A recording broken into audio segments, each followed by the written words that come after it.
We discussed this a little bit as far as the next great college football coach. Is it Nick Saban, Kirby Smart, and then whom? Because that appears to be the way things are folding out. Nick Saban is going to be the greatest coach of a slightly older generation. Then it's Kirby Smart, appears to be the next great coach of the next generation. I don't think he will get tired of the SEC and go to the NFL as some sort of bucket list checkoff, as Nick Saban did.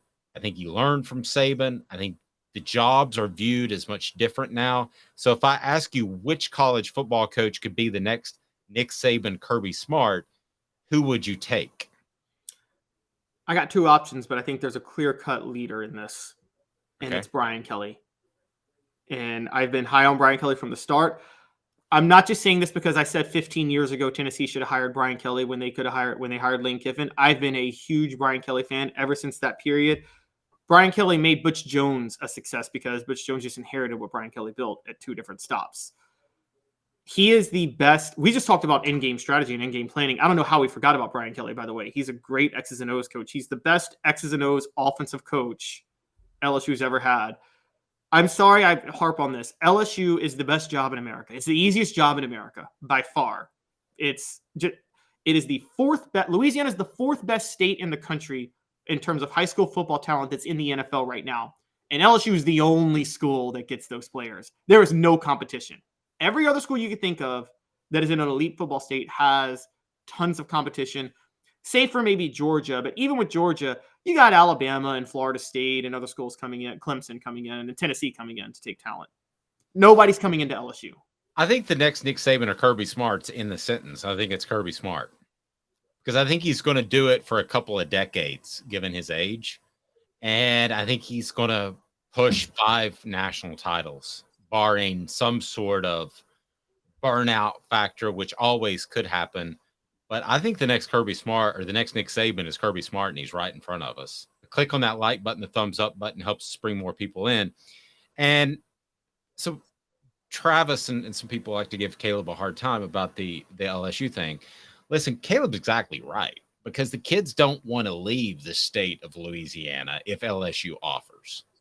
That cannot be said for really any other school. We just talked about Florida. No, they may have grown up Miami fans or Florida State fans. You could go on and on and on. Maybe the other comparison might be Ohio State, but Penn State goes in there a lot. Yeah, Michigan gets kids from Ohio. There is not another state in 10 plus years of covering recruiting that I've seen that is as one-sided from a talent standpoint and a standpoint of dedication. We want to be at the home school. There's not another state out there, even Alabama, that produces that much talent that feels loyal to the in-state school. I mean, I think there's a deeper culture in Louisiana that doesn't exist in almost any other state, where I think most kids in Louisiana, their parents are from there, their grandparents are from there, their great-grandparents are from there. This is the point with everyone talks about USC and the talent in USC, but most elite talent in USC, their whole family isn't entrenched in California. It's from somewhere else. So they don't feel as loyal to staying at USC. Now, don't get me wrong, Lincoln Riley there, if there's a non-SEC coach that could be the next Nick Saban, Lincoln Riley at USC is your guy to look at, because that's a dangerous combination. But you've talked about this. Deion Sanders at Colorado, he could probably go into Southern California and get some kids out of there pretty easily. And I'll tell you the one that, when you ask this question, who's the next Nick Saban, Kirby Smart, one name that might come out of left field to you that popped up is Steve Sarkisian. And now let's assume that he has the drinking problem under control, which, he showed up to Sunday morning workouts hammered. It's tough to do.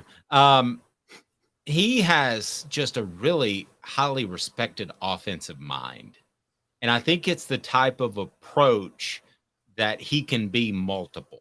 I think to some extent Tennessee has to do what they can do, but I wouldn't rule out Sarkisian as far as, now, is he going to be Saban Smart? Probably not, but could he win a championship or two at Texas? Yes, I think he could. Yeah, see, I think that Texas, okay, here's a hot take. Texas is a top 10 job, top 12, right around there.